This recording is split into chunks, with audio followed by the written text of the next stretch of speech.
Sahabat dan saudaraku, mari menggunakan waktu mempelajari firman Tuhan hari ini.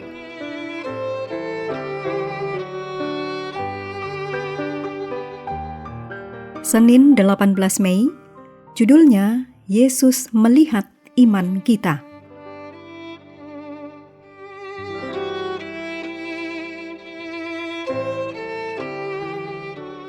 Kita mulai dengan doa singkat yang didasarkan dari Lukas 17 ayat 5. Tuhan, tambahkanlah iman kami. Amin.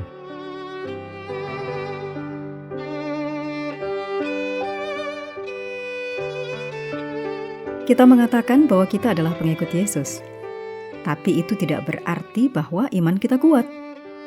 Pada zaman Yesus, beberapa orang mengatakan bahwa mereka percaya kepadanya.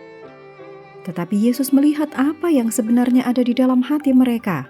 Yohanes 2 ayat 23-25. Dalam Markus 9 kita membaca tentang seorang ayah yang datang kepada Yesus memohon agar anaknya dibebaskan dari roh jahat. Tapi iman ayah itu lemah.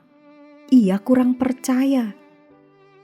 Ia berkata dengan berlinang air mata, "Tuhan, aku percaya.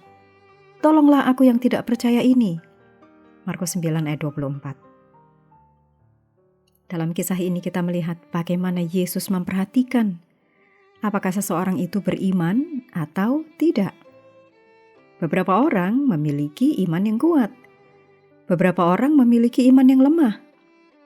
Yesus melakukan mujizat karena iman mereka dan melakukan mujizat untuk membuat iman mereka tumbuh kuat. Roh Kudus membantu kita untuk percaya. Tetapi iblis mendesak agar kita ragu-ragu, berpikir bahwa Tuhan tidak peduli dengan apa yang terjadi dalam hidup kita. Disadur dari Ellen G. White, Faith in Works, halaman 17. Keraguan memiliki kuasa jahat atas kita. Keraguan akan terus tumbuh di dalam hati jika kita membiarkannya. Jadi kita harus menghilangkan setiap bagian keraguan. Jangan bertindak berdasarkan keraguan. Jangan membicarakan keraguan kita. Maka keraguan itu akan mati karena kita tidak mengizinkan keraguan mengambil kendali hidup kita. Iman dan kasih yang harus tumbuh di dalam hati.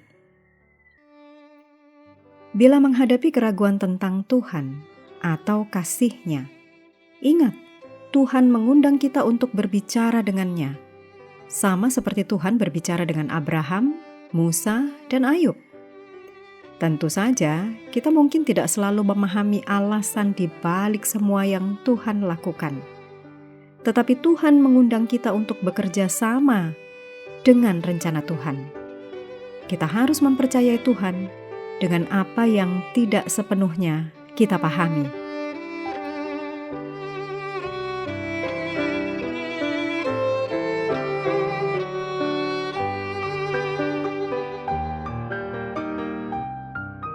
Kutipan Roh Nubuat disadur dari The Desire of Ages, halaman 140-143. Banyak orang zaman sekarang juga gagal melihat kebenaran karena terhalang prasangka, tradisi, atau terlalu bergantung pada pendapat manusia. Padahal hasilnya bisa sangat berbeda kalau mereka mau benar-benar datang dan melihat sendiri siapa Yesus itu. Orang yang hidupnya diserahkan kepada Tuhan akan menjadi saluran berkat dan terang bagi orang lain. Tuhan ingin memakai hidup kita untuk menunjukkan kasih dan anugerah-Nya kepada dunia. Kita dipanggil untuk menunjukkan Kristus lewat sikap, perkataan, dan tindakan kita. Orang mungkin bisa membantah kita, menolak nasihat kita, atau tidak setuju dengan apa yang kita katakan.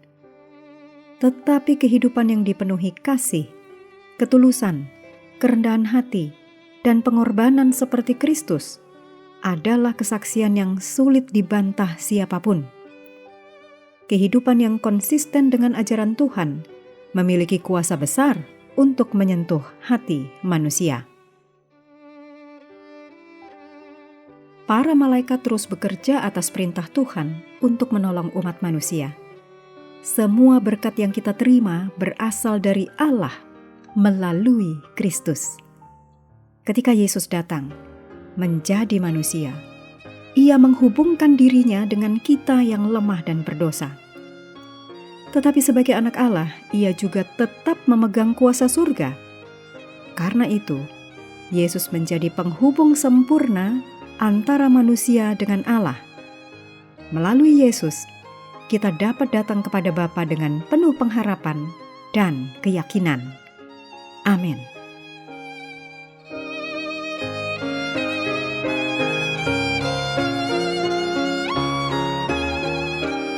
Menutup pelajaran hari ini, segala pujian kita naikkan hanya kepada Tuhan yang telah memberikan Roh Kudus untuk menyertai dan mengajari kita firman kebenaran.